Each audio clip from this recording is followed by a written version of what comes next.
everyone. It is so good to see you all here. It's a full house. Thank you so much for coming.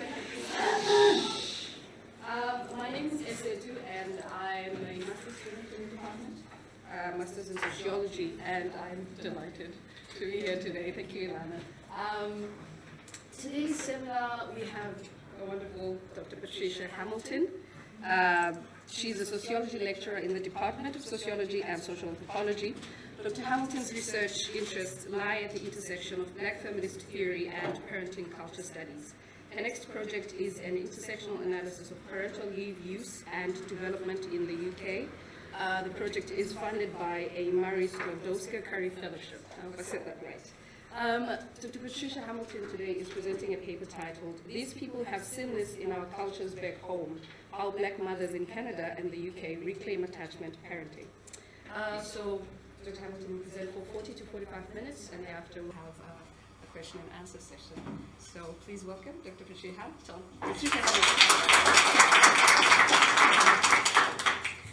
Thank you, everyone. Thank you, Ilana, for giving me this opportunity. I'm going to prepare my excuses in advance. I have a bit of a cold, and this project still needs a lot of feedback, so I'm hoping that this will be a really useful, productive exercise for both you and me. But I hope you find it interesting. Okay. So before I start, I want to provide a caveat of sorts to explain the approach I take in this project and to situate my work in the broader discourse and scholarship of researching family and parenting, specifically from an intersectional perspective. So throughout the talk, I will refer to women and mothers and the kinds of behaviors expected of them, particularly in the early years of a child's life, such as breastfeeding. However, this is not to assume that everyone who breastfeeds or mothers identifies as a woman, or that every woman will or ought to become a mother. As feminist sociologist Alan Phipps argues, the assumption that all women or mothers are mothers or potential mothers, and the identification of pregnancy and breastfeeding with womanhood is a gendered stereotype. However, social norms about reproduction and mothering are often bound up with social control over women and stereotypes of femininity. Many of these norms around appropriate mothering will apply to those who are birthing and feeding infants or mothering infants regardless of whether they gave birth to them or not, and regardless of the gender of the parent. Some may not, and there may be different issues at stake. In terms of reproduction, we have to both examine and trouble binary gender. Controlling reproduction has been a way of controlling women, even though not all women reproduce or mother, and not all those who reproduce or mother are women.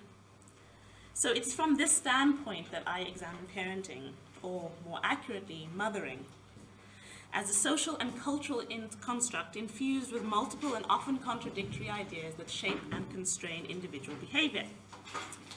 And this represents one example. In May 2012, Time magazine chose this provocative image to capture their cover story on a new and increasingly popular parenting philosophy called attachment parenting, or AP. 26-year-old Jamie Lynn Grumet, a young white woman, is pictured breastfeeding her 3-year-old son, Aram. Both are standing, with Aram perched on a wooden stool in order to reach his mother's breast. The unusual nursing position seems to emphasize Aram's distinctly un-baby-like size, picking up on and extending American society's discomfort with breastfeeding in general, let alone the practice of breastfeeding an older child like Aram. If the photograph is not visually arresting enough, the headline reveals the tone of the magazine's analysis of the rise of attachment parenting. Are you mom enough? Immediately evokes the so-called mommy wars that have consumed American society for the past 30 years or more, articulating the debate about what is best for babies, best for mothers, best for society, mothers staying at home or mothers working outside of it. In the context in which Time releases this cover, neither choice is universally accepted, and the debate itself is entangled with race, class, and gendered ideas about what citizens are deemed valuable and worthy of support. I begin most of my talks about this research project with this image because it so explicitly demonstrates some of the pillars of attachment parenting philosophy, as well as its limitations. The cover depicts breastfeeding, a practice that is widely promoted by hospitals, governments, intergovernmental organizations such as the World Health Organization, and most often expressed in the slogan, "Breast is best." But despite this apparent consensus on the transformative health benefits of breastfeeding, the act itself stirs up controversy, with debates about when, where, and how breastfeeding ought to take place. Like the philosophy it is meant to represent here, breastfeeding is framed as essential for good health and success of children and wider society, but also as a site of disgust and controversy and disapproval. The cover also hints at the broader ideology of good child rearing that enables the emergence and popularity of attachment parenting. Despite its name, AP is expressly interested in producing good mothers, assuming women's biological responsibility for the work of caring for an infant and policing their maternal practice. I examine the philosophy through the lens of intensive mothering, described by American sociologist Sharon Hayes as the defining feature of contemporary parenting culture, that requires child rearing to be what she called child-centered, expert-guided, emotionally absorbing, labor-intensive, and financially expensive. Intensive mothering identifies women, mothers, as individually responsible for this kind of emotionally demanding and laborious child rearing practice, and points to a central contradiction at the heart of such an intensive parenting ideology between expectations of economic productivity and the kind of sustained attention young children apparently need to develop optimally, a project all parents and society as a whole is assumed to be invested in. Finally, and most importantly for the purposes of my talk today, the cover and the accompanying story inside hints at the whiteness of attachment parenting practice in North America and Western Europe. As I will detail in a moment, despite AP aficionados' repeated reference to the superior practices of ancient and primitive cultures, the face of attachment parenting, both seen here in the choice of cover and in the story inside, and in the domination of attachment parenting advice by American pediatricians by the name of Sears, is white. The whiteness of attachment parenting practice has been noted but not examined with any critical attention in the few studies that have examined AP, including Charlotte Faircloth's Ethnography of Mothers in Britain and France, Surveys of American Mothers and Feminists by Green and Groves and Lisp and Urschel. Indeed, attention to race or cultural difference in such studies only emerges as a figure against which white Western mothers construct their parenting. The precise details of this instinctive figure and the non-Western traditional society from which she comes are not always named by attachment parenting advocates. The most interesting of these descriptions appears in William Sears' career-launching baby book, where he reports a transformative interaction with two Zambian women at a parenting conference. The women he meets are carrying their babies in slings that match their native dress. And Sears, inspired by their baby-wearing practice, reflects that these women carrying their infants in this manner is not because they've thoughtfully considered various infant carrying options, but because of something more innate, and for Sears, worthy of respect and emulation. He tells the reader that African women don't have the benefits of books and studies about mothering hormones. They choose to parent as they do because of centuries of tradition. So what is this relationship between this unknowingly superior African woman and black mothers living in North America and Europe, where interest in attachment parenting is growing? To answer this question, I interviewed 19 black mothers living in Britain and Canada. There were only 3 criteria for participation in my study: self-identification as a black woman, a child under the age of 5, and therefore recent experience with the work of early child rearing that attachment parenting and broader discourses of early intervention prioritize, and awareness of the philosophy of attachment parenting. The broader study examines the experiences of mothers who reject or are indifferent to AP, but for the purposes of this talk, I concentrate on those mothers who call themselves attachment parents, or in other ways embrace the philosophy. In particular, I'm interested in the ways that the women I interviewed describe their AP-style maternal practice, accepting and reworking the homogenized African earth mother so beloved by the likes of William Sears and other professional AP experts, and so in contrast with the predominant image of black motherhood in the West. What is this image of black motherhood in the West? Recent news stories provide some indication, such as the case of Shanisha Taylor, charged with felony child abuse for leaving her 2 children in her car while she attended a job interview. Or the vitriol directed at the mother of a 4-year-old boy who fell into a gorilla enclosure at Cincinnati Zoo, matched only by the outpouring of grief in response to the zoo's decision to shoot the gorilla who threatened the boy's life. The image of black motherhood's enduring power is present in the blame leveled at enslaved women for being unable to keep their children alive, to the infamous Moynihan report of the 1960s blaming African American women for the poverty in their communities, to the much written about crack babies epidemic, justifying shackling poor pregnant black women and removing their newborn babies from their care. It's in immigration policies that identify racialized pregnant women as a threat to national security in the UK, and bar black domestic workers recruited for their housekeeping and childcare skills from bringing their own children to Canada. It's in claims that Beyoncé faked her pregnancy, and that Meghan Markle cannot hold her own baby properly. It's in controlling images such as the welfare queen and the baby mother that imagine black mothers as incapable of raising their children appropriately, without exploiting the state or their partners. This image of black motherhood is in stark contrast to the vision offered by the Sears. So on the other hand, how is attachment parenting portrayed? As the philosophy moves from derided practice on the margins to increasingly popular style of parenting, aligned with a broader state-endorsed focus on the importance of secure attachment and bonding, it is the Sears who are poised to capitalize, both in their recognition as quintessential AP experts and in the industry of baby paraphernalia, parenting literature and wellness they have built on such a status.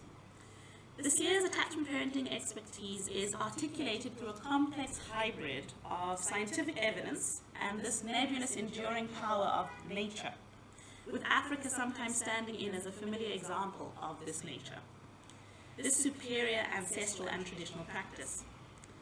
Despite describing attachment parenting as the instinctive practice of Africa's peoples and indeed all parents, if only they were given the confidence to reject detachment advice and follow their own intuitions, the Sears still managed to carve out an authoritative position from which they can bestow their advice. Instinctual parenting practice is possible, already exists within parents, but requires work, time and energy to bring forth.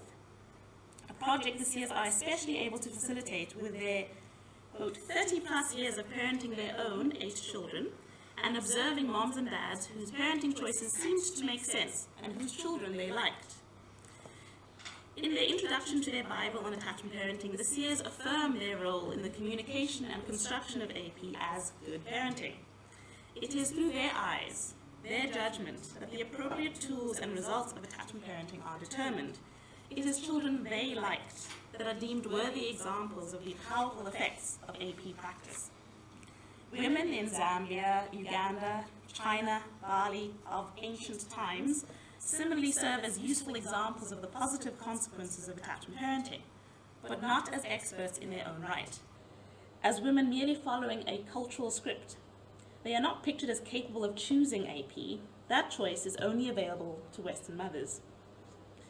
The fixation with choice not only distinguishes between Western mothers and mothers in traditional cultures from which they draw inspiration, but also reflects a wider contradiction at the heart of contemporary parenting culture, between rigid beliefs about the wide-reaching effects of child-rearing choices made in the early years of a child's life, and the proliferation of options now available to parents, about which they will be judged.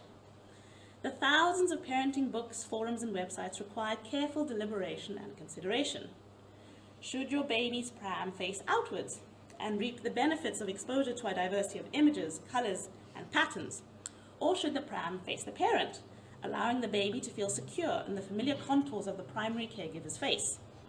The Sears and other experts appear to guide parents through such treacherous terrain, where choices and their lifelong consequences are recast through a lens of self-responsibility and discipline, with inevitably raced, gendered, and classed consequences.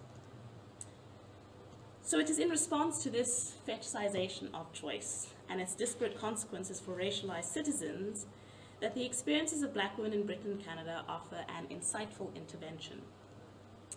Their claims on attachment parenting and other ideas of good parenting more generally are framed in response to and against both a cultural image of black motherhood as inferior, neglectful, and pathological, and a Sears-led depiction of AP as the innate practice of naturally adept Africans.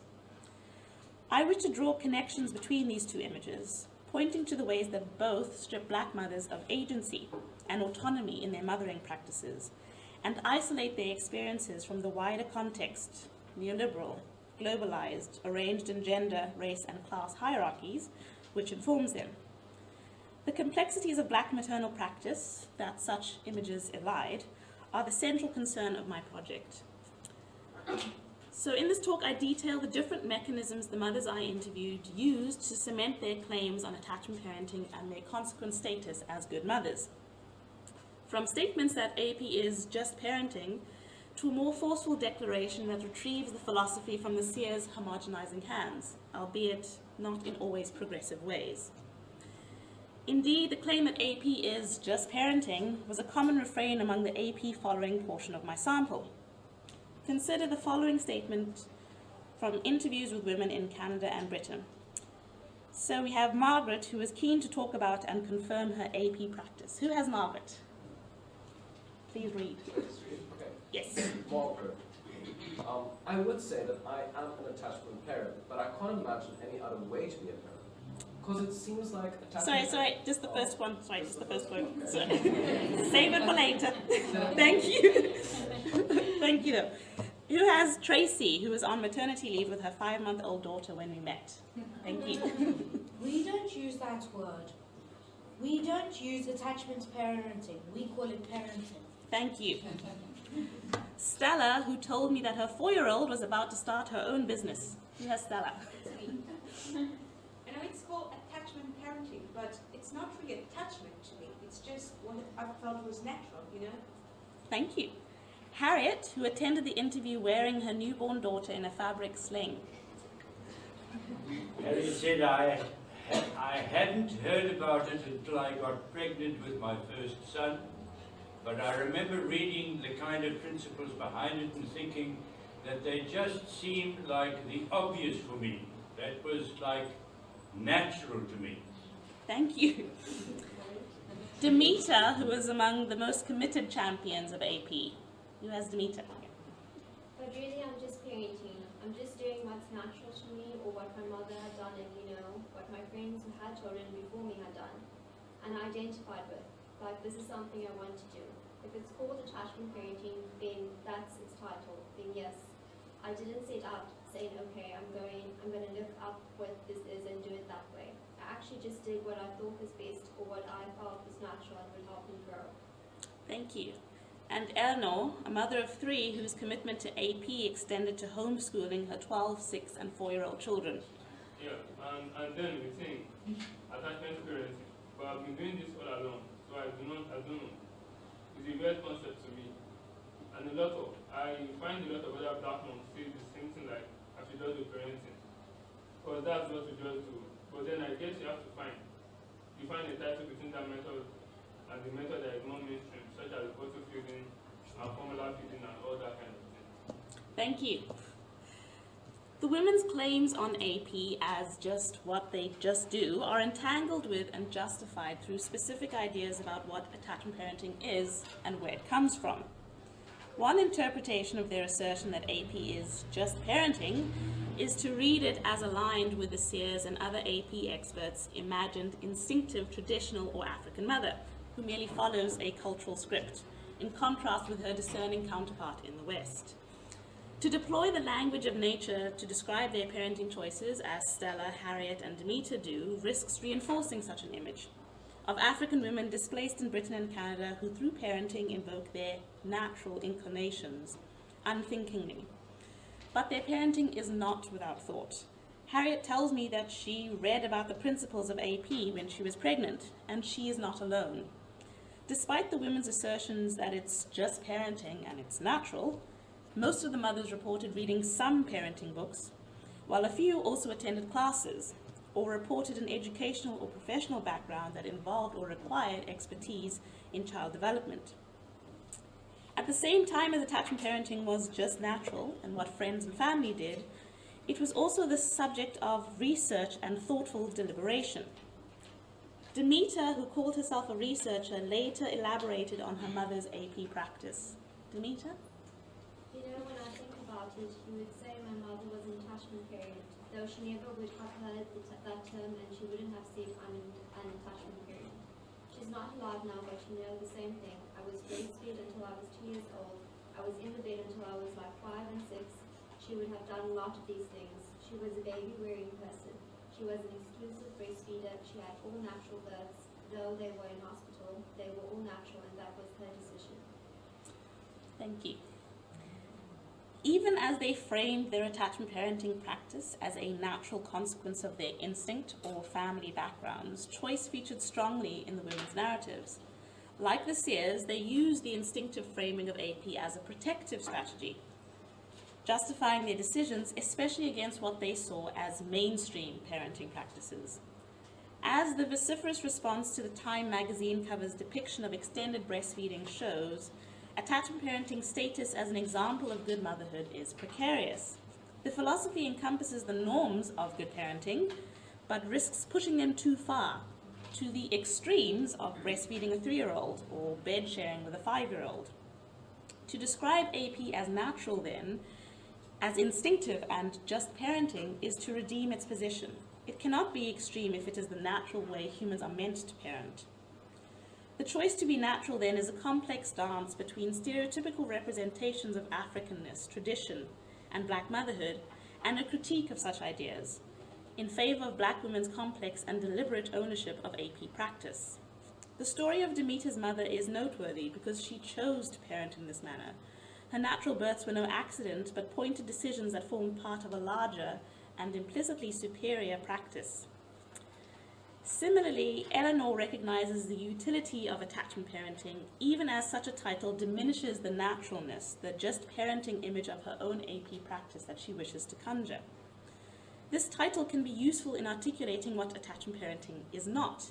It is not using formula, or otherwise distancing yourself from your child through the use of prams or cribs. And this distinction is important for delineating the superiority of attachment parenting, which for Eleanor cannot be separated from the philosophy's naturalness, nor from its Africanness. Eleanor, can I ask you to read again? It was a bit of a red one for me with my first child. I knew I was going to breastfeed. I knew I was going to use the sling, hide them in the sling, or carry or whatever. But it was like my family background, being West Indian. There's only so much they kind of identify with.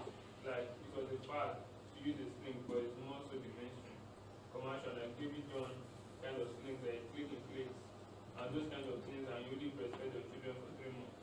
That's seen as all you do need, and then it's formula fed after that.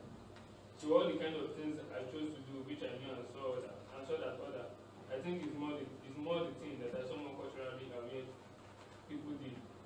What they felt necessary in terms of breastfeeding for longer periods of time or carrying their children. Being in a large city in the UK, I grew up watching African moms carry their children. It's something that always stood out to me, like it does with everyone else. It's like something I always thought that was the normal and most natural thing to do, and detaching yourself from a child just didn't seem normal to me, if I can put it into words. Thank you. So the inspiration of African mums is inseparable for Eleanor from the inherently natural and normal qualities of attachment parenting. Here, Eleanor also begins to craft a particular image of this superior style of mothering, distancing it from her own West Indian background and family, indeed outrightly rejecting their failure to identify with it in favor of culturally aware, read African, mothers. Eleanor's description of her journey towards attachment parenting is much more complex than the image offered by the Sears.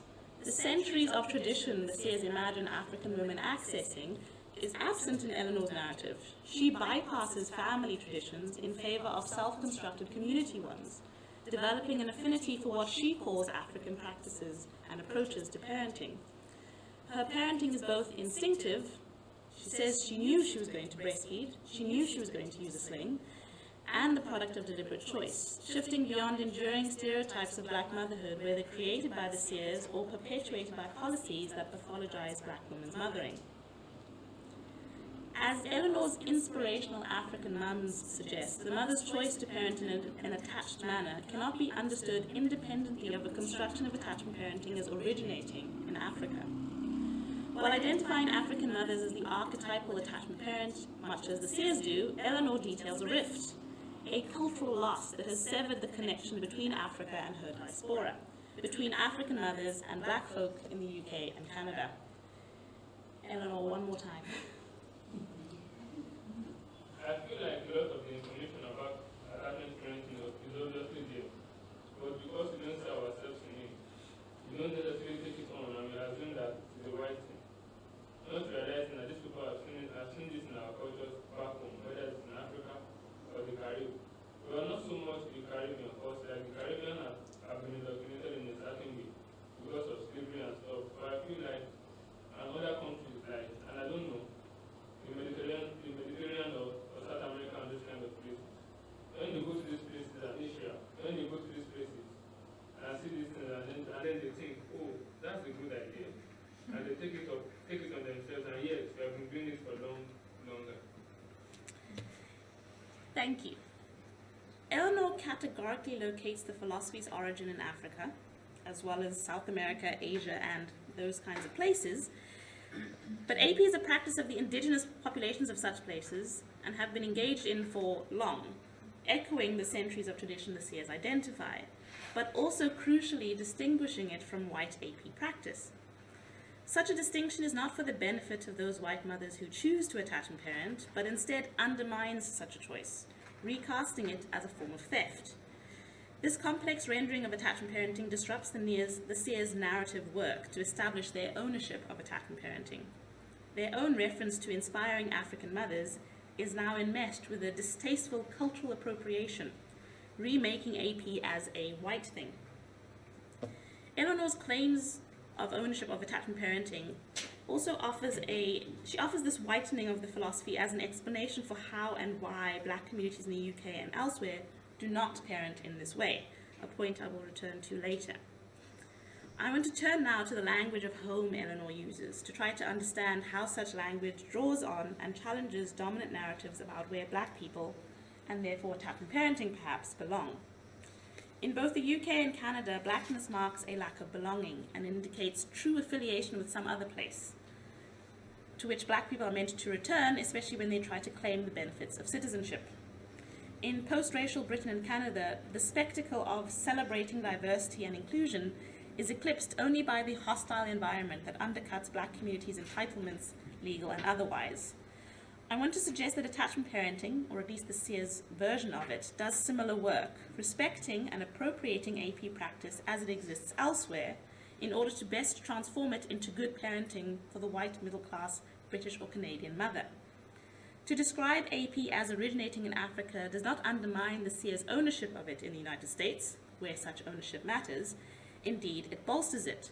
They have seen this practice and taken it on themselves, to use Eleanor's words.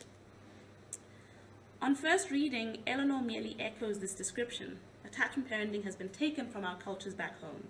Black people, having recently arrived, have experienced a rupture with home, hence their failure to attachment parent in a new context. But when put into conversation with other interviewees' reflections on home, Eleanor's back home is far more complex than such an interpretation suggests. First, Eleanor's back home is not the Caribbean island from which her parents emigrated. It cannot be.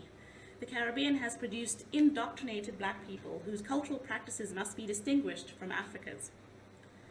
Barbara's retelling of an incident with her mother, who does not approve of Barbara's attachment-style parenting, suggests something similar. You had Barbara. Thank you.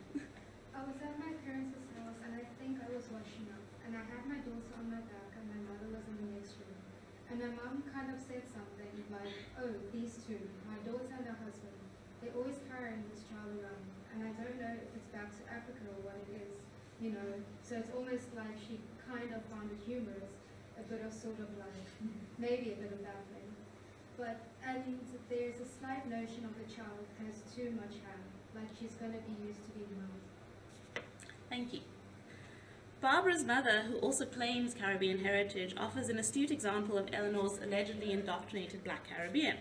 She rejects baby wearing and the AP it represents as a bit baffling, and even possibly harmful. And Barbara explains this rejection as a result of missing heritage. There is apparently no tradition of baby wearing and attachment parenting in the Caribbean that Barbara can rely upon to guide her child rearing. Like some of the other mothers, Barbara instead relies on books, research, and her own professional expertise on optimal child development to root her parenting choices, while often alluding to an imagined Africa, where AP is practiced everywhere because that's what they've always done. Unlike Eleanor, however, Barbara does not describe Africa as back home. Home is where she has been able to exercise her own parenting choices, where she has been able to learn about baby wearing from sling libraries, rather than in an instinctively knowledgeable auntie who can draw on centuries of tradition.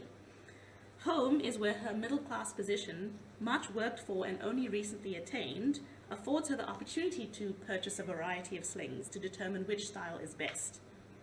Home is where she can choose an AP-friendly nursery school and otherwise engage in what she calls the luxury of defining your style of parenting. That home is the UK. And as Demeter, who had only recently arrived in the UK with her 3-year-old son, explained, Demeter? I didn't even know I was missing anything until I got here, and I was kind of like, okay, why haven't I been here his whole life? It really made me think, why haven't I been here his whole life? I could have been getting all this help for him. We get 3 kids multivitamins and that type of thing, and especially for me, who hasn't been working since I've been here, that type of thing is really helpful. And in fact, it makes me sit and think, oh my gosh, if we just had this in the Caribbean, how different it would be for mothers out there and how the children would be better off, you know. Coming up, they would have such a much better start in life than kind of everything stuck on parents and mothers who don't have it, to be honest. Growing up in limited property. Thank you.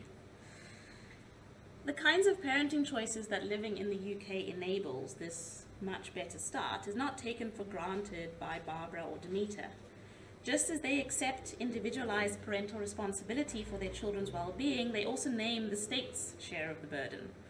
This tightrope between dominant narratives, black people do not belong, individual parents are wholly responsible, AP belongs to the Sears, and resistance to them is walked through the deployment of attachment parenting, as both instinctive and a choice, as both African and made possible in a policy context that provides for paid time off and other benefits, as both belonging to black peoples but popularized through white experts like the Sears. An African AP provides a vehicle for navigating the space between a policy context that facilitates attentive, intensive mothering and the racialized nature of such policies that construct black women as unsuited to and incapable of this kind of mothering. From the concurrent emergence of the first Federal Family Leave Act and wide-ranging welfare reform in the United States, to the expansion of parental leave enabled by cuts to unemployment insurance eligibility in Canada, the development of policies such as paid parental leave and subsidized childcare rest on race, class, and gendered ideas about appropriate parenthood.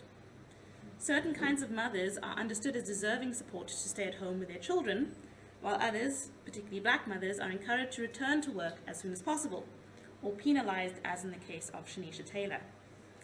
AP's attachment to Africa and blackness presents a unique opportunity to black mothers to resist this pathologizing of their motherhood, by reframing themselves not just as good mothers, but better mothers, superior to their white counterparts. Drawing on a language of instinct or nature allows them to strategically deploy essentialist ideas about African motherhood in service of this project, elevating black women's mothering. So this is evident in Margaret's description of her parenting. Margaret, number 2. Because it seems like attachment parenting is conscious parenting. That's the way I would describe it. And that's the way I probably would describe my son. Everything I do is for her, or with her in mind. It's deliberate. Everything has been very carefully researched. And later? Oh, sorry, it's not so different. Okay, with more research available to people about the benefits of bonding with your child and really being in tune to their needs, I think the research shows that it's important to do and that you'll be investing in your child's health and wellness and the future, the way they feel, emotional well-being, and things like being a parent is a challenge. Thank you. Attachment parenting brings together both natural or instinctive inclinations and the contemporary pressure to carry out careful research, as described by Margaret here. Judged by either the standards of science or nature, attachment parenting is a successful parenting philosophy because it facilitates this optimal development that all modern parents are assumed to be invested in. Given this claim that an AP enables a child's health and wellness and future, there's little room for choice to not parent in this way. And for the participants in this project, this is an opportunity to define their own superior parenting against that of others. This is true for Olive, who described the difficulties associated with parenting in this manner. Olive, thank you. It's hard. It's hard not having so many rules and schedules, because it's like maybe he's not that mature to make the right decisions. But at the same time, I don't want to be that person that dictates. Because I'm your mother, you have to do this. I want to treat him more like an equal kind of thing. But then when he's not listening, it's hard. It's hard. Thank you.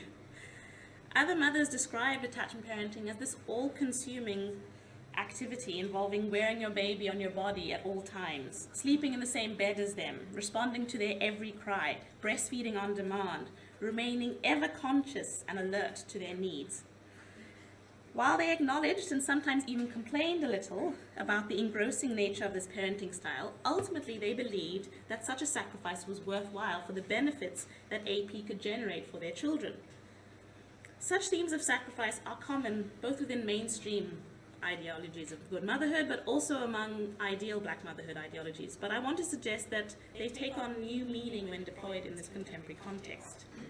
While attachment parenting seems to draw on communal traditions of families living together, sharing the burden of childrearing among many adults, its recent popularity, this emphasis on breastfeeding, on baby-wearing, on bed-sharing, is incredibly individualistic in its focus. It demands that individual mothers give up paid work in order to better enable compliance with its edicts. So rather than state investment in childcare provision and recognition, it's about more mothers breastfeeding, more mothers sharing their beds with their babies, more mothers carrying their babies 24 hours a day. For the women I interviewed, the individual responsibility to, for example, breastfeed for at least 2 years or share your bed with their child until they are ready to leave remained an important element of attachment parenting practice and therefore good mothering. However, they suggested that individual commitment to AP could still be cast as a form of community activism or uplift. Working within the tradition of mother work that characterizes much black motherhood scholarship in the United States, Canada, the UK, and elsewhere, these women engage in a style of parenting that not only prepares children for future citizenship, but performs political projects of resistance and cultural survival. In her claim, these people have seen this in our cultures back home. Eleanor, for example, reclaims AP as specifically African and resists the narrative exclusions executed by the Sears and other AP experts. She draws on a cultural heritage to which she has no direct connection, but nevertheless serves as a source of resistance to white retellings of the attachment parenting story. While it is important to note that this vision of Africa that Eleanor paints is largely an imaginary one, punctuated by the same problematically narrow beliefs about Africa for which I criticize the Sears, it nevertheless serves as a protective mechanism against both broader patterns of black exclusion and dominant ideas about attachment parenting and, by extension, good mothering. One more quote, Olive.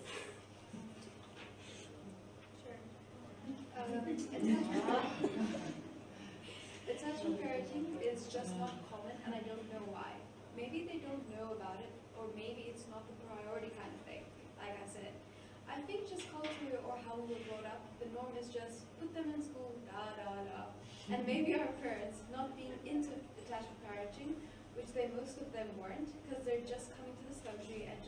living, working to pay the bills type of thing. So it wasn't really what we were raised around, and that might have been the difference. Like maybe my son will think all this is normal, like my wife needs to breastfeed my kids, and because that's what he saw. So I think maybe future generations, even black kids, will start seeing that as the norm. And even just little things like breastfeeding, even if it's not at all attachment parenting, hopefully at least a few things will become the norm for black people. Thank you. So here Olive points to the complexities and contradictions of drawing on an apparent cultural tradition to explain attachment parenting in black communities. Unlike Eleanor, Olive suggests that an aversion to AP might be the natural cultural inclination for black folk, and significantly introduces an economic component that is largely absent from the Sears promotion of mothers giving up paid work and hiring housekeepers. AP requires not just a cultural disposition, but an economic one, a complication for those attachment parents who do not have the economic resources to stay outside of the paid workforce for the first few years of their child's life. It is precisely these class differences in access to good parenting practice that limit AP's ability to build community in the way that many of the women strive for. However, perhaps there is something more in this kind of approach advanced by Olive and others in my sample. The promotion of widespread but individualist adoption of attachment parenting as a salvo for the black community need not necessarily undermine the political activism that black feminist scholars such as Dorothy Roberts or Patricia Hill-Collins argue is often an outgrowth of mother work. Instead, it might inform a different kind of politics, perhaps more suited to the current socio-political climate in which rights are won on the basis of individual claims rather than collectivist struggles.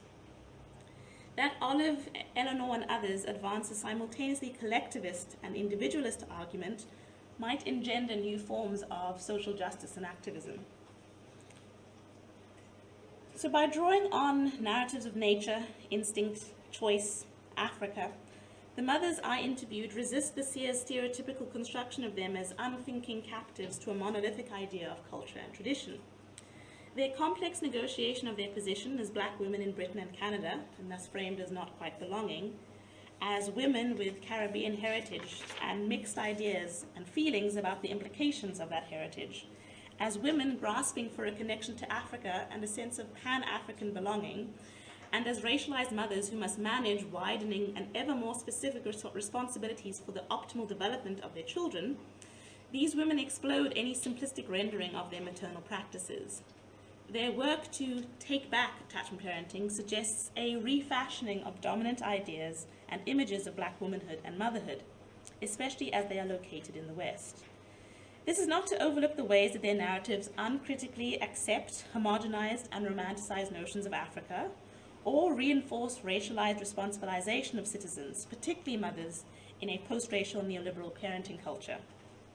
My aim is to avoid an analysis of these women's lives as either revolutionaries or dupes, rather to draw attention to the ways that their particular location engenders certain kinds of maternal practice, how it makes room for the development of a style of parenting that draws on contradictory narratives of belonging, choice, nature, and parenting, and emerges in direct response to a context in which individual responsibility often eclipses and modifies community. For these black mothers, to reclaim attachment parenting is to both accept its primitive origin story as African and to deny it, complicating its imprecise explanations for their own practice and the philosophy's value in black communities. Thank you.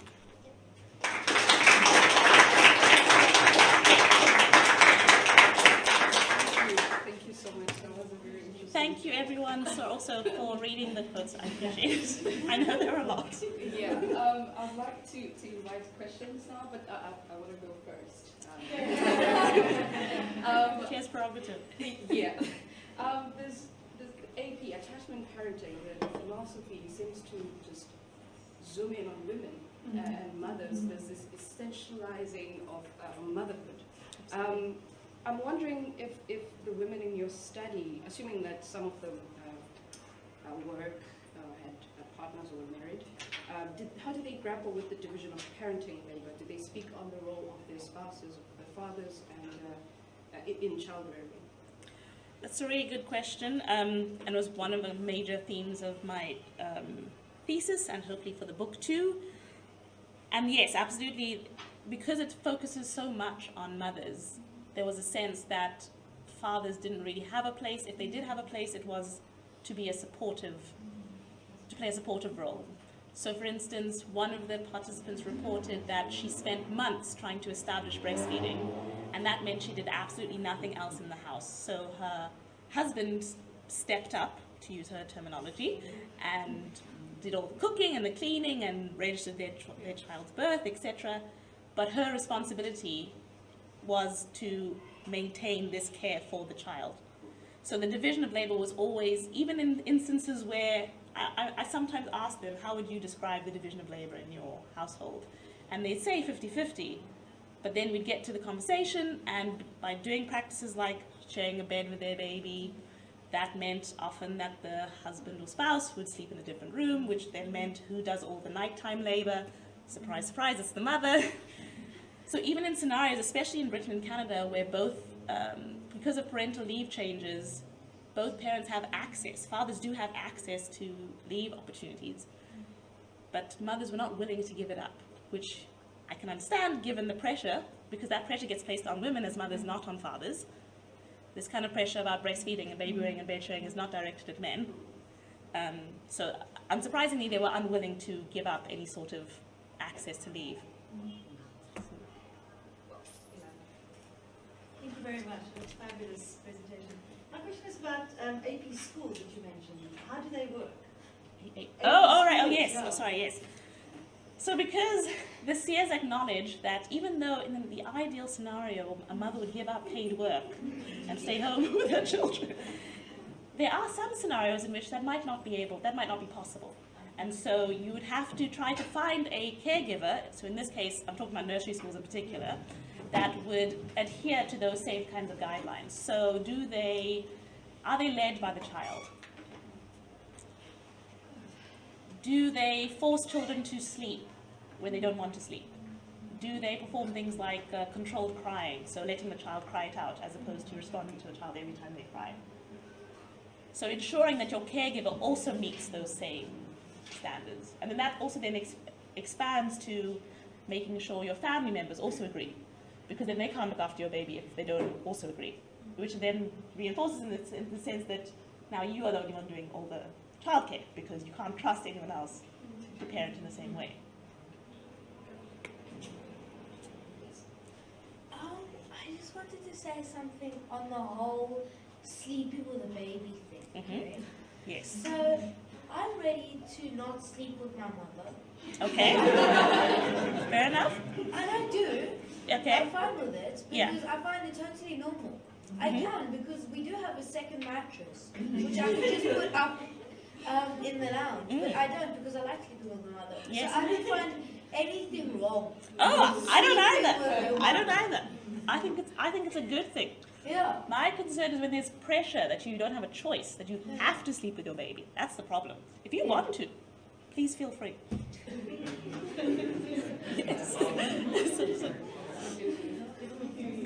Patricia, I thought it really was a challenging approach. I've got two questions. The first one simply is, while you were speaking, I thought about what I know about parenting with a son and a mother, and we had prenatal, antenatal classes together with other couples, and through that there was a discussion about the theme that you're speaking about. Now, I know in Canada this takes place, I don't know Britain.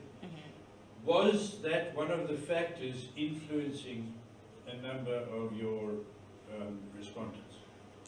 And then if I can ask the second very rapidly, the second is, knowing Canada better than England, certainly the issue of being a migrant, being a recent immigrant is important, and in Canada it's extraordinary. More than half of the adults one meets are foreign born. So should the migrant category not also be one of the categories in your intersectionality? Okay, so I'll start with the first question, which was about, so is your question about whether their attendance at classes influenced them to parent in this particular kind of way. Did they have classes, and if so, was there an influence? So not as many as I thought. In fact, the ones who did report attending classes, they were for things like how to discipline your child. So they weren't antenatal, they weren't in preparation for the birth of a child. There was much more emphasis on independent learning, going out and doing research on the internet, reading books, talking with your spouse or family, as opposed to attending these classes. So that tended to be the influence. And then also, just as an aside, sort of, it's whether attachment parenting is meant to, is a mainstream parenting philosophy, there's a great deal of debate about it. So I would argue that some aspects of attachment parenting are really mainstream. So this notion that you should breastfeed, that you should be responsive to your baby, that you shouldn't let your baby cry. But at the same time, at a certain point, these ideas start to become extreme or weird, as represented in the Time magazine cover, and where it becomes, there's a reason they chose this image, right? Because it provokes certain problematic ideas about what the relationship between a child and a parent should be. So a lot of them reported feeling as if their choice to parent in this way was something that other people looked down on, that they couldn't talk about openly because it was associated with this. And that then also posed certain risks for black mothers in particular, because this is something interesting and has inspired lots of think pieces, etc. But when mothers who are already scrutinized do this kind of thing, it can attract negative state intervention. So they had to be careful about how they talked about it and who they talked about it with, which also then inspired the decision not to share your childcare with other people. But there was a second question, and I'll come to it. Does anyone have a pick and a roll?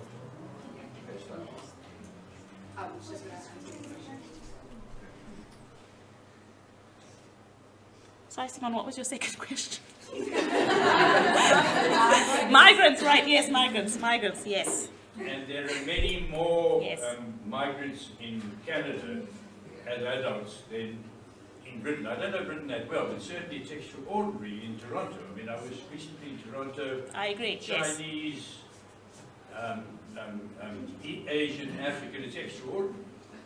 So interestingly, from my sample, very small sample, but I think there was only one person who would fit into that category of a traditional migrant, in the sense that she arrived as an adult and had some reflection on what the differences between her parenting style from where she was from and parenting style that was more accepted in Canada. So I agree with you that migrant status absolutely should be considered. And that's exactly what I'm trying to kind of get at in this whole notion of belonging for black people in these countries. Because the narrative about, especially in Canada, the narrative about black people in Canada is that they are recently arrived, that they've only been there a few years, a few decades. Whereas actually, again, the people I spoke to, that wasn't the case. They had much longer histories of citizenship, identity, belonging in Canada. But I do agree that the status of migration absolutely plays a role. Oh, so you mentioned how class structure can influence how you engage with attachment parenting. But I thought it was very interesting, and I want to know your opinion on it. I feel like it's also how capitalism really, motherhood feels like something that should be very innate, very natural, but and personal. It feels like this capitalism has quite infiltrated it, where it's firstly commodified it, as in you need certain things to be a good mother. You need to read these books, you need to attend these classes and pay for it. And you need to have these physical commodities, or else you're seen as failing motherhood, and that's not available to everyone. And then secondly, it kind of turns motherhood into a spectacle. So you need to show off your motherhood, and you need to defend and justify motherhood to a wider public. So do you think AP parenthood is a commodification and turning motherhood into a spectacle? Absolutely. I mean, I think that demonstrates the kind of spectacle nature of attachment parenting, but also at the same time as there's lots of narratives about it being natural and this is just how we're instinctively meant to parent, you still need to buy all the books. the Sears have an entire industry of slings, books, courses that you can take in order to learn how to be natural. So, and I think that's absolutely driven by, yes.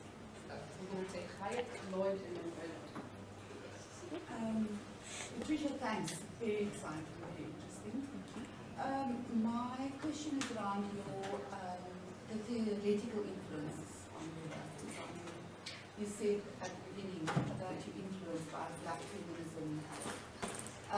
But within feminism, the politics of motherhood and the Southeast contested, right? Absolutely, yes. And sometimes can be very extreme. The notion of motherism can be quite extreme within feminism itself. So I just wondered if you wanted to talk a little bit about those tensions, and then maybe just expand for us on which theoretical influence you found the most useful in thinking about it. So yeah, that was the one area I realized I kind of skipped over. I didn't talk as much as I wanted to about my theoretical framework, other than name-checking intersectionality. But so in my mind, what I'm trying to do is bring together black feminist theoretical work, which largely I have drawn from African American scholars, but also black Canadian and black British scholars, to try to understand this particular phenomenon. And I feel what I'm trying to do is, because a lot of that scholarship still talks about motherhood and black motherhood in particular as performing this kind of community-oriented role, that black mothers in particular are pictured as this super strong representation of, even though we experience multiple sites of oppression, that we still manage to lead the community even with all that pressure on our shoulders. But what I'm trying to do is push back against that construction by pointing to the ways that a very kind of neoliberal idea of identity politics has transformed how people identify with their communities.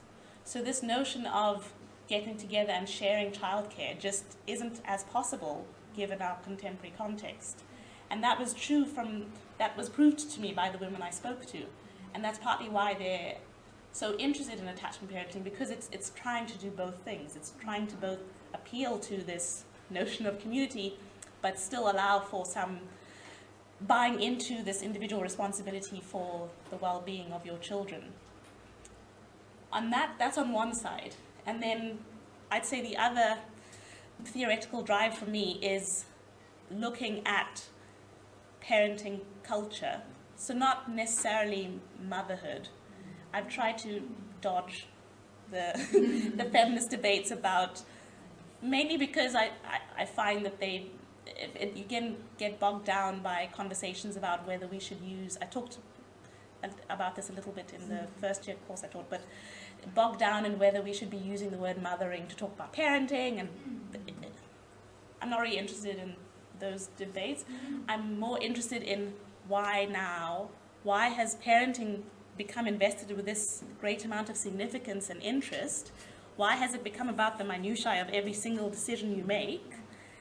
And what does that say about, again, a post-racial, post-feminist, neoliberal context? And what can black feminist theory bring to that conversation? Does that make sense? I feel like I waffled, but... Yes, as a relatively new parent, I mean, what I find very interesting is what you refer to as the market for these parental books. And on the one hand, it strikes me there's this incredible market, and I accept it's very much a white nationalist market for good parenting. On the other hand, this is my question to you.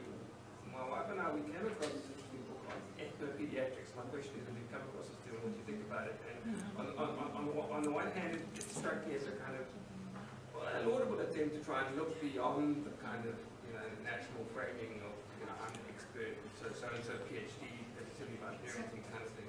But it was also, as I read this book, there was this awkward tendency to kind of juxtapose the American way with some little group in the Sahara that does it the right way. Yes. Kind of thing. So it seems to me that detachment parenting is part of a larger genre of books. Do you also see that? Absolutely, yeah. I think attachment parenting is only one example of this move towards nature.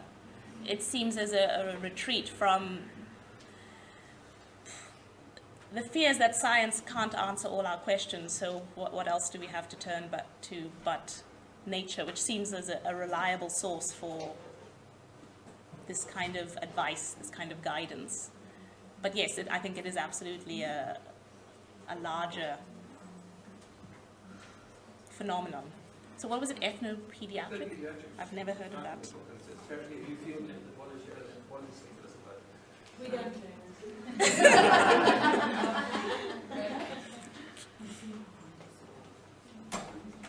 Thanks for the talk, Patricia. Very interesting. I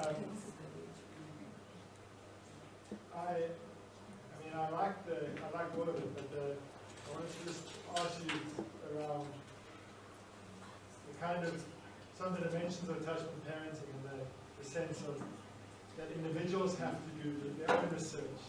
That's really struck me. Not only do individuals have to care more for their children and their babies, but they have to do their own research. And that evoked for me the kind of the figure of the institution and what happens to the institution. You suggested in your answers that you were interested in neoliberalism.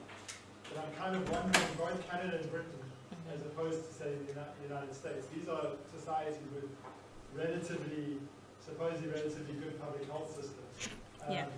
But also eroding terribly. I'm wondering what happens to the figure of the kind of the family health nurse, the people who used to provide expertise, because in a sense what you're saying is that the demand on knowing what to do, on expertise, has shifted back to the parents themselves, that they have to do the research, and that somehow attachment parenting comes up as a solution in this context, which I think is great, and I think it's a really persuasive analysis. I also wanted to ask, there's a figure of the institution on one hand. The other thing that I wanted to ask is around the continuation of attachment parenting. Of course, you see here children who are, I guess, up to 6, 7, maybe in some of those images in time. But there's been a focus in some kind of journalism about the quantity of private investment in children in general and in child rearing in general. That as part of the sort of neoliberal moment, the demand not just for private school, but for tutors, for various kinds of sporting, artistic activities, that all of this is pushed back onto parents. Now, I want to know if you looked at that at all, if anything came up around that, particularly the kind of dimension of race within that. Was there a felt burden after that? I know that the kids that your informants were up to 5, children were up to 5 years old. Did that appear at all, the sentiment of an ongoing burden, not just to attach and to be attached in a kind of physical sense as this kind of ideology says, but to continue to sort of pay and to continue to be not dependent on any kind of state or public resource? Absolutely. So there was one participant who I alluded to who homeschools her children. And that was a decision she made because of her belief in the value of attachment parenting, but also because she wanted to protect her children from what she saw as a racist school system. So this was a strategy for her to ensure that her child got the attention that her child deserved, which she felt she wasn't receiving because she was black, and specifically because she was a black gifted child. So she felt that there was extra attention, that whenever something went wrong in the classroom, her child would be named as the problematic one because she should know better. So she deliberately removed her child from that scenario to, as I say, both protect them, but also to make sure that they got all the kinds of educational value she felt was lacking in a traditional school system. So the reason I focus on the first 5 years is because there is this intense focus. We've all heard of this kind of first 1,000 days, this impact on whatever decision you make now, it can't be undone. So it's really important you get it right. But absolutely, it wasn't something that you could give up. Even in scenarios where people didn't have the financial resources to homeschool, for example. Although in this, the person I'm talking about actually didn't really. She gave up certain things in order to homeschool her children. But in situations where they didn't, then there were other strategies that they used. But I tried to focus on the kind of what I call baby politics, because that's what I'm interested in, but also because, yeah, this belief that whatever decisions you make then, as I said, cannot be undone. So it doesn't really matter what you're doing age 6, 7, 8, because if you didn't breastfeed for 2 years. And just the further dimension I forgot to ask is, are there anti-vaxxers? Is anti-vaxxers part of this at all? So I managed to avoid that, mostly because I didn't do it on purpose, but there was only one person who reported delaying vaccinations, and this was on advice of a naturopath who was also a medical doctor. So yeah, I didn't delve into that. What I would like to delve into is things, how this might be tied with a interest in environmental protection, because that was another theme that came up, was choosing, say, using cloth nappies rather than disposable ones, as also a part of kind of attachment parenting belief. But just to your first question about institutions, I think it's interesting in the UK, because at the same time as this kind of thing, I've been looking back at it now because I'm trying to revise it for my book, but because of this austerity, because there's so many cuts directed at the NHS in particular, there has been a shift towards, for example, instead of necessarily getting a health visitor to come and see you, you can use Facebook. You can use Alexa to ask your questions to, and an app will respond. So again, I think that's still a way of reinforcing the responsibility back to the individual, making sure you're asking the right kinds of questions, where the institution's role, it seems, is in promoting this kind of self-responsibilization, making sure that you know the resource exists for now, but ultimately it's your responsibility to make sure you get access to the right kind of information. Stephen, and then did you have a question? Yes. Yeah. And then Rob. Absolutely fascinating. And there are so many angles on it, and I think it really talks to the contemporary moment of the biologization of virtually everything. So, throughout this 1,000 days, everything's hardwired within that period. But then there's another amazing angle on this, which is perhaps, can be grasped through this idea of biological citizenship. That you're proving your citizenship and your virtue as a citizen, as a proper mother, through this very biologized form of attachment. And then on top of it, there's a neoliberal angle on it.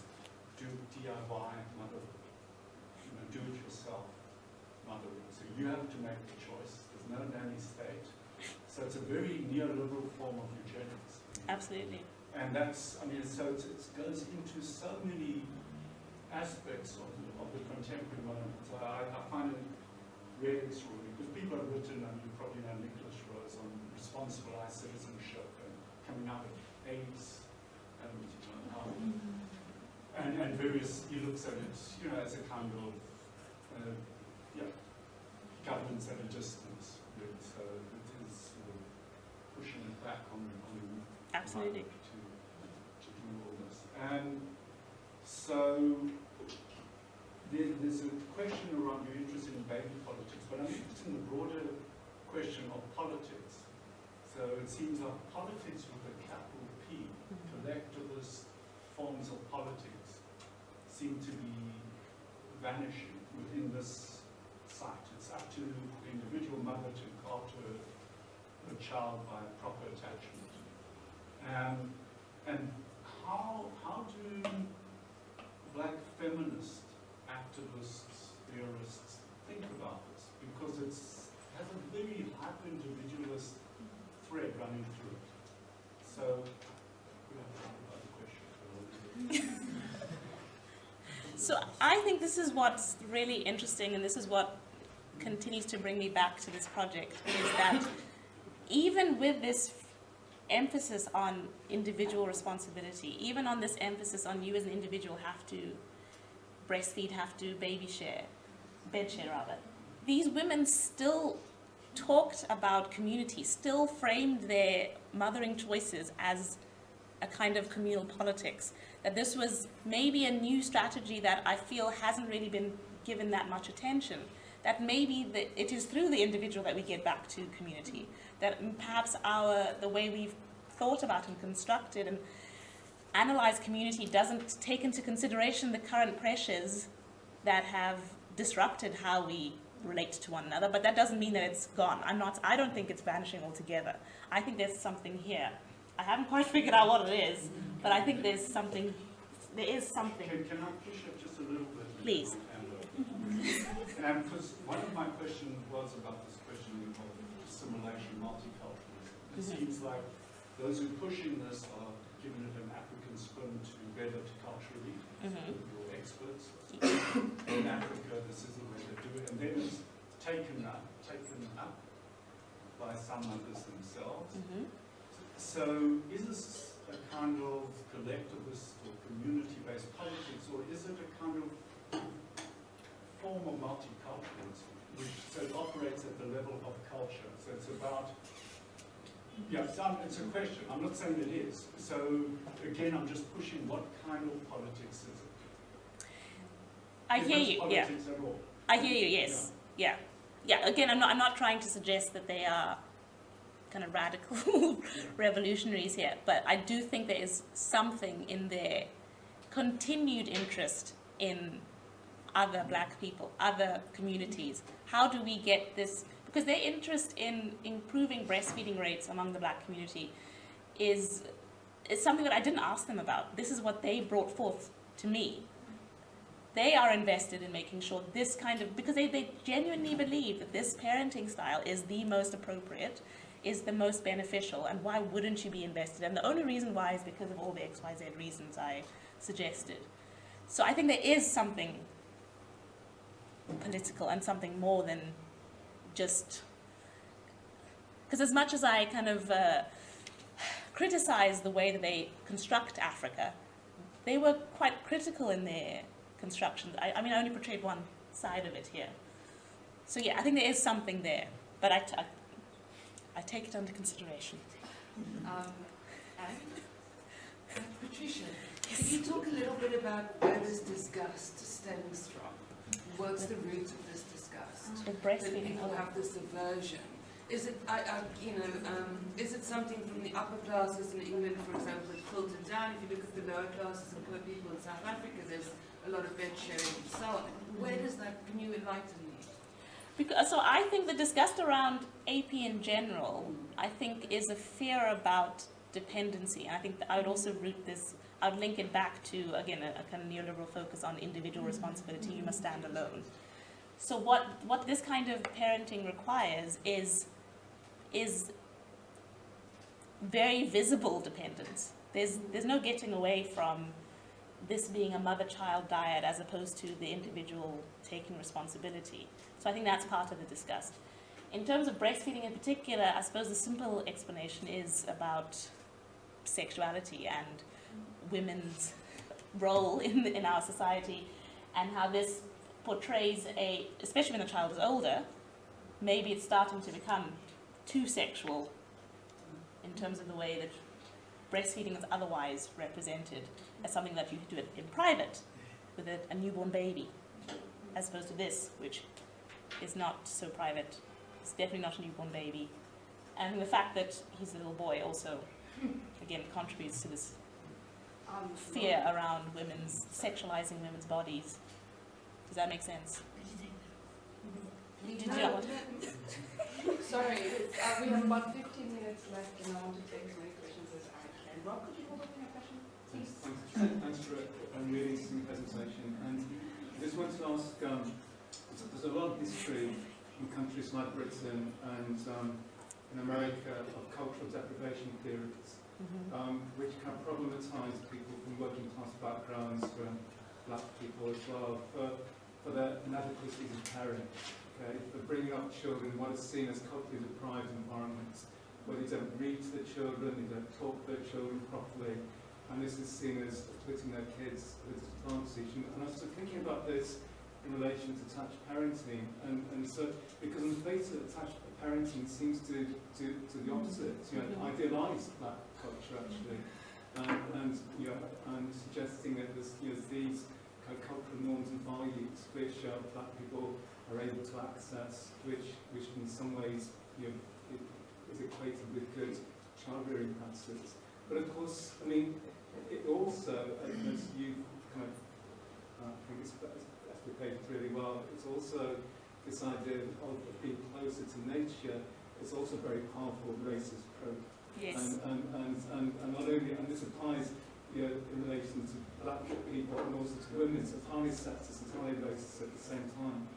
And I think that's really powerful. And I really like the way actually that you looked at these discourses in a sort of critical way and suggested that while the kind of appropriation by the women themselves of these discourses in some ways to empower themselves, in a context where they're denied status as women bringing up kids, etc. But at the same time, you're saying that, well, yes, they are appropriate. We have an investment in this discourse, which is quite empowering, but at the same time, it's also very problematic because it reproduces this kind of idea about these women not being able to think for themselves, that they just act instinctually. Yes. I agree, Rob. Thank you. I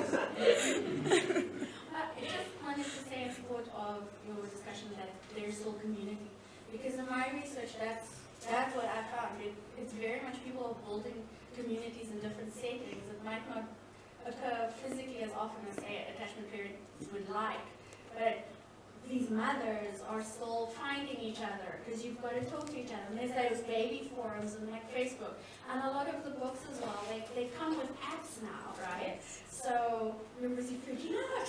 Give me an answer, somebody. I was wondering though if in your work anything came up about sort of that attachment parenting is an answer for these parents in the face of sort of anxiety.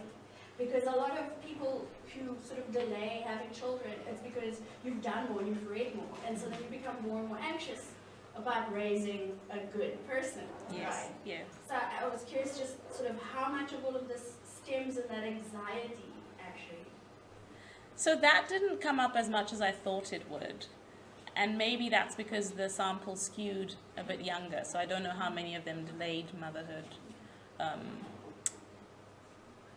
But what was interesting was even as attachment parenting presents itself as not a rule book, but as providing you with tools, that they still didn't necessarily, even when they recognized that attachment parenting does have rules, it still didn't necessarily provide any sort of relief for any sort of concerns or difficulties. When they talked about trying to, for example, choosing whether to delay vaccinations, that was still fraught with a lot of research back and forth. Who should I trust? Should I ask my parents? Should I ask my friends?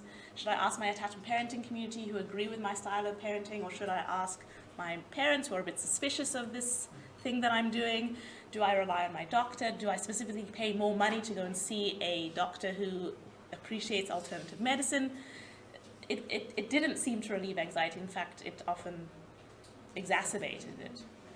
And I guess this is part of the argument that a lot of parenting culture scholars make, is that all these strategies, all the apps and the books and the research merely explodes it rather than settles it for women, for parents. Thank you so much for this talk. I really enjoyed it. So I have two quick, maybe it's a question and a half. Okay. I'm not too sure it's quick. So the first one is that, so there's this kind of, again, I'm going to pick up on what Steve was talking about, but I'm going to look forward, right, in terms of the citizen, right? What kind of citizens will produce, or like, what is the, I'm really asking what is the motivation behind this kind of parenting, right? Like, what kind of child, and then, prospective grown-up do they imagine, and therefore need to create, a solid foundation for that. And then also, okay, I guess the answer question. So this kind of, this is I suppose, kind of, as Stephen put it, that this kind of like assertion of a particular mother and therefore a particular citizen, right, a particular member of society that is making a positive contribution, whether in the future, through child rearing and therefore whatever adult comes, but also in the present moment. So I'm wondering if there's a tension between this, because I imagine if there's a lot of backlash towards this, they imagine themselves kind of activists, in a sense. Yes. So they made an individual choice and they're going to stick through with it and whatever. But there's, it's very much, the fabric of it is very much kind of like around the notion of dependence, right? Your child is attached to you for an extended period of time. Yes. So there's a bit of a tension. So I was wondering if the mothers pick up on that and if there's a resolve to that tension. In short, no. Because I think I have the quote. Do I have a quote there? So what the Sears promise, so maybe I'll answer your question, both questions together. So what the Sears promise is that they can give you this kind, affectionate, all the kind of emotionally well-developed language, but also well-disciplined and successful, right? So a lot of the narratives around breastfeeding, for example, focus on producing high IQs, children who will not get sick, and therefore won't be a burden on the healthcare system. That kind of well-disciplined citizen is, I think, what AP is trying to promise, and of course, understandably, is particularly attractive to a marginalized, racialized group who are already imagined as failing at that possibility. Sorry, remind me of your second question. I'm sorry, I got distracted. That's all right. So the mom in the present moment is this kind of like individual warrior. Or whatever, Yes, right? yes, activist. Yeah, yes. And, okay, you got it. No, keep going. But at the same time, she kind of has like these individualized, like really quite, but she has this child that's attached to her and depends on her. Right. And, So yes, I don't think there's ever an attempt to resolve that tension, because they're constantly struggling with this notion that they are responsible for producing this kind of well-disciplined citizen, but at the same time that requires them never leaving that child. So this attempt to try to resolve some of the contradictions that Rob was talking about earlier, this notion of, well, it's nature, but I don't want it to be nature. I'm going to read the research, but I'm not going to, but ultimately it's me individually who's responsible. I don't think they ever get to resolve that tension. And because I focus on them when they're raising young babies and infants and toddlers, I can't really say what the end product, whether they live up to those expectations. But for the few participants who, as I said, I mentioned one who said her 4-year-old was about to start a business. That emphasis was so important, but again, couldn't be separated from, but we must always remain. So there was a desire for the child to go off into the world and achieve, but also a sense that who knows when that will happen, because ultimately it's up to them when they leave the bed. Do you know what I mean? So I don't think they could resolve that tension. There was always this fear of, the reason you do this dependent style of parenting is to produce a good individual. But clearly there's a contradiction there. Yeah. Yes. Shane and Hi Patricia. I'm interested in why your study on AP only focused on heterosexual couples and not necessarily, why did you not include same-sex couples? So my recruitment journey was a very difficult one. I did not intend to only interview 19 women, but them's the breaks. My only criteria for participation in the project was self-identification as a black woman. Do you have a child that's under the age of 5, and have you heard of attachment parenting? It just so happened that all 19 women who I managed to convince to talk to me were heterosexual. Although I must admit, I did not ask them their sexual orientation. So there's an assumption of heterosexuality there. And there's certainly an assumption of heterosexuality in the way the Sears talk about attachment parenting. There is a whole scholarship on queer parenting that I'm not sure if there's been much crossover between attachment parenting scholarship, which is very small, and queer parenting. I'd love to see the connections there. But yeah, that's, maybe in the future, I'm hoping, yes. But that's a good question, thank you. I'm wondering about the types of occupation or types of work that these women are involved in, because in terms of like independent mothers, where the mother is like the primary caregiver and they have to be financially independent, and then they're forced to make a decision of their child going to school at a younger age and for more hours. Mm-hmm. So I'm wondering whether that jeopardizes the motherhood and whether that goes towards whether they're not mother enough because they're not there at home with their child because they need to make money. So I think the fact that the majority of my sample were identified themselves as middle class is an explanation for why they were able to perform this kind of mothering, right? Because they had supportive spouses, for example, who could enable them to stay at home.